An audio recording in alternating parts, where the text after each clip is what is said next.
नमस्कार दोस्तों, logics point में आपका फिर से एक बार स्वागत है।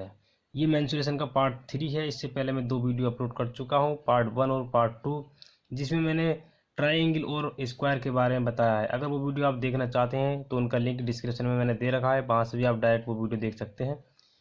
दोस्तों, मैं आपको एक और बात इम्पोर्टेंट बात बता देता हूँ। अगर कोई स्टूडेंट 95% मार्क्स मैथ में लेकर आता है तो समझ लीजिए उसने 25 से 30% क्वेश्चन ऐसे किए होंगे जिनका आंसर उसने क्वेश्चन को देखकर ही लगा दिया होगा। तो इस वीडियो में आपको वृत्त के कुछ ऐसे क्वेश्चन की शॉर्ट ट्रिक बताने वाला हूँ। तो चलिए शुरू करते हैं। तो सबसे पहले आपको बता देता हूँ कि वृत्त में परिधि, व्यास और त्रिज्या होता क्या है। देखिए, मान लीजिए आप ये व्रत है तो ये इसकी त्रिज्या होगी, और यहाँ से यहाँ तक सबसे बड़ी जीवा जो होती है, मतलब कि सबसे बड़ी परिधि को मिलाकर जो रेखा खींची जा सकती है बीच में, वो होता है व्यास। अब यहाँ से हम खींचेंगे तो पूरा हो जाएगा व्यास। व्यास होता है हमारा 2r, मतलब r का 2 गुना। और जो चारों ओर की माप जो होती है, परिमाप जो होता है, वो होता है परिधि। तो इनके फॉर्मूले होते हैं, देखिए, त्रिज्या। त्रिज्या को हम इंग्लिश में कहेंगे रेडियस, जो कि आर से दिखाते हैं। ऊपर होता है परिधि, इसे इंग्लिश में कहते हैं सरकमफेरेंस, जो कि 2πr होता है। और व्यास इसका दोगुना होता ही है, आप व्यास भी लिख सकते हैं। तो व्यास इसका r का 2r होता है। अगर हम इसके व्यास में पाई से मल्टीप्लाई कर देते हैं तो परिधि निकल के आ जाती है। अब आता है इसका क्षेत्रफल। वृत्त का क्षेत्रफल क्या होता है? वृत्त का क्षेत्रफल होता है πr²। अब देखिए, मैं आपको कुछ शॉर्ट ट्रिक बताऊंगा इसमें कि आपको इसे सवाल डायरेक्ट कैसे कर सकते हैं, एकदम सवाल को देखकर कैसे कर सकते हैं। देखिए, मोस्टली जो एग्ज़ाम में सवाल आता है उसमें r बराबर 7 होता है, या 7 के मल्टीपल में दी होती हैं। 7 के मल्टीपल में मतलब या तो r बराबर 3.5 होगा, मतलब 7 का आधा, या 7 का 2 गुना, या 7 का 3 गुना, या 4 गुना, 7 चौक 28। इस तरीके से संख्या दी होती हैं जो कि त्रिज्या होती है। तो सवाल में यही संख्याएं आती हैं मोस्टली। अगर ये संख्याएं आती हैं सवाल में तो आप डायरेक्ट इनका आंसर निकाल सकते हैं। देखिए वो कैसे।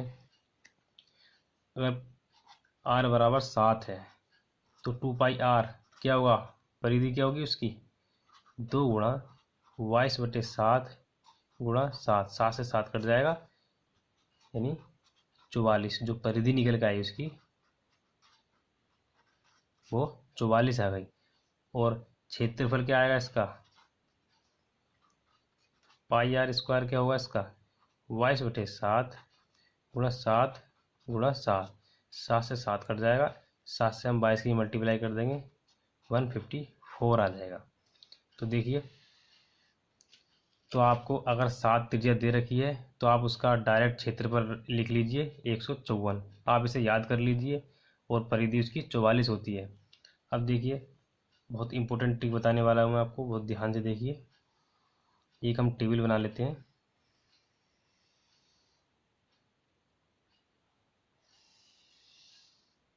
ये देखिए, ये टेबल हमने बना ली।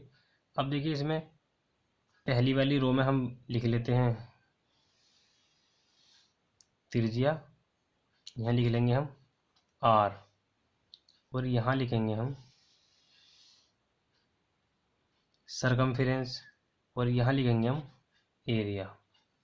तो हम इसमें कुछ बॉक्स बना लेते हैं, 1 2 3 4। अब देखिए, इसमें हम एक और बना लेते हैं, यहाँ बना लेते हैं हम यहाँ पर।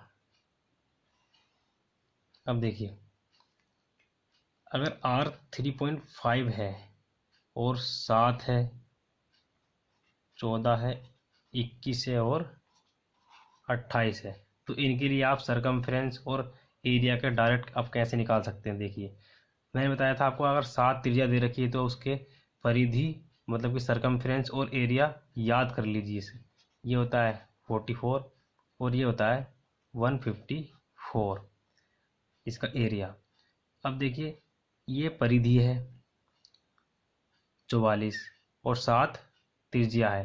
तो देखिए ये लेंथ है, दोनों लेंथ हैं, ये भी लेंथ होती है, ये भी लेंथ होती है, ये चारों ओर की होती है, ये त्रिज्या होती है। तो इससे आधा 3.5 है। तो अगर त्रिज्या इससे आधी दे रखी होगी, 7 से आधी दे रखी होगी, तो हम डायरेक्ट 44 का आधा कर देंगे। 1/2 गुणा 44। अगर 7 आधा है तो 44 का भी हम आधा कर देंगे सरकमफ्रेंस में। अगर 7 से दुगुना यहाँ दे रखा है तो हम 2 गुणा 14 कर देंगे। यहाँ पर 14 का 2 गुना। अगर 3 गुना दे रखा है, 7 से 3 गुना, यहाँ देखिए यहाँ 2 गुना हुआ था, गुणा 2, और यहाँ हुआ था गुणा 3, और यहाँ पर हो जाएगा गुणा 4। तो हम 3 से गुणा कर देंगे यहाँ पर 14 को, सॉरी यहाँ 44 को करेंगे क्योंकि 44 गुणा कर रहे हैं, 44 गुणा कर देंगे। यहाँ भी 44 को 3 से गुणा कर देंगे, और यहाँ पर हम 4 से 44 को गुणा कर देंगे क्योंकि यहाँ पर 7 का 4 गुना आ गया, तो 44 का भी 4 गुना आ जाएगा। यहाँ पर यह 44 को 2 गुना, यहाँ 44 का 3 गुना, यहाँ पर 44 का 4 गुना। अगर त्रिज्या डायरेक्ट यहाँ पर दे रखी है 28 है तो हमें ये निकालने की जरूरत नहीं पड़ेगी, सीधे 44 को हम 4 से गुणा कर देंगे। तो इस तरीके से हम बहुत आसानी से कर सकते हैं। अब बात आती है एरिया की। देखिए एरिया में होता है स्क्वायर, मतलब कि 2 बार मल्टीप्लाई होती है। तो हम इससे आधा करेंगे तो इससे आधे का स्क्वायर कर देंगे हम इस तरीके से, गुणा यही वाला 154 लिख देंगे। अब देखिए इससे आधा था और यहाँ पर इससे 2 गुना है, तो 2 गुने का स्क्वायर कर देंगे यहाँ पर इस तरीके से, गुणा 154। अब यहाँ पर हम 3 गुने का स्क्वायर कर देंगे, यहाँ पर 3 का स्क्वायर, सॉरी स्क्वायर, गुणा 154। यहाँ पर हम कर देंगे 4 गुने का स्क्वायर, 4 का स्क्वायर गुणा 154। तो इस तरीके से आप काफ़ी आसानी से इन कर सकते हैं कि क्वेश्चन में अधिकतर यही आता है 3.5, 7, 14, 21 या 28, यही संख्याएं आती हैं। अगर ये संख्याएं आती हैं तो आप डायरेक्ट इन्हें कर सकते हैं, पूरा सोल्व करने की ज़रूरत नहीं पड़ेगी। दोस्तों इस वीडियो में आपको त्रिज्या खंड के बारे में बता देता हूँ, मतलब कि सेक्टर। देखिए त्रिज्या खंड एक वृत्त का भाग होता है इस तरीके से, जिसमें थीटा एंगल होता है। आपको पता होगा पूरा जो होता है वो 360 डिग्री का होता है। इसमें हम थीटा डिग्री बना देते हैं, कोई भी एंगल ले सकते हैं। तो अगर वो परिधि से मिलाएंगे हम, वो त्रिज्या खंड हो जाएगा। तो इसका क्षेत्रफल के क्वेश्चन आ जाते हैं एग्जाम्स में। तो इसका क्षेत्रफल होता है, देखिए वृत्त का क्षेत्रफल क्या होता है, πr²। इसमें थीटा एंगल बनना है, थीटा लिख लेंगे, कितने में से बनना है, 360 डिग्री में से। जितना भी एंगल बनेगा, अगर यह 90 बनेगा तो पूरे वृत्त का 1/4 हिस्सा हो जाएगा। 1/4 का हिस्सा का मतलब यहाँ 90 आ जाएगा, तो 1/4 आ जाएगा। तो इस तरीके से हम इन सवालों को कर सकते हैं। तो चलिए अब आपको 1-2 एग्जाम्पल बता देता हूँ मैं।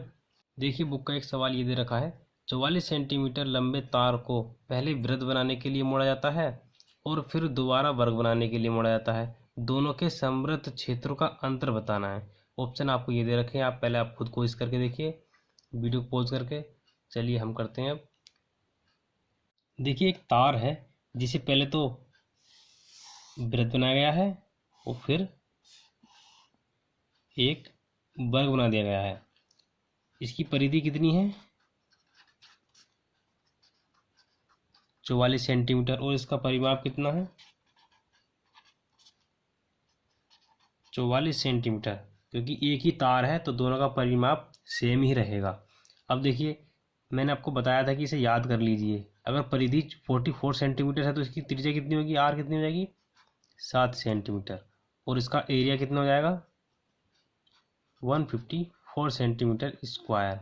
अब देखिए इससे ये दोगुना होता, 44 से दोगुना होता मतलब 88 दिया होता, तो यहाँ पर हम 2 के स्क्वायर से मल्टीप्लाई कर देते, तब उसका क्षेत्रफल निकल आता। तो अब अगर वो अगर सवाल में दिया हो तो आप ऐसे कर सकते हैं 2 के स्क्वायर से मल्टीप्लाई करके। अब देखिए ये 44 इसका परिमाप हो गया, तो इसकी भुजा कितनी हो जाएगी, क्योंकि ये भुजा का 4 गुना होता है, तो 44/4 11। अब इसका क्षेत्रफल कितना हो जाएगा, एरिया कितना हो जाएगा, 11 × 11 121। अब दोनों का डिफरेंस निकालना है, सवाल में दिया दोनों का अंतर निकालिए, दोनों के क्षेत्रफलों का अंतर। अब देखिए 154 में से हम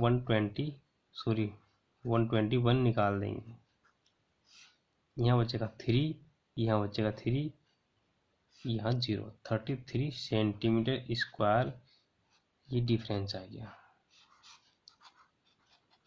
आंसर। अब देखिए एक सवाल और देखते हैं। देखिए ये सवाल है, एक खिलौने के पहिए का व्यास 14 सेंटीमीटर है, 15 चक्कर में यह कितनी दूरी तय करेगा। अब देखिए पहले आपको बता दूं कि एक चक्कर में वह कितनी दूरी तय करेगा, उसकी परिधि के बराबर।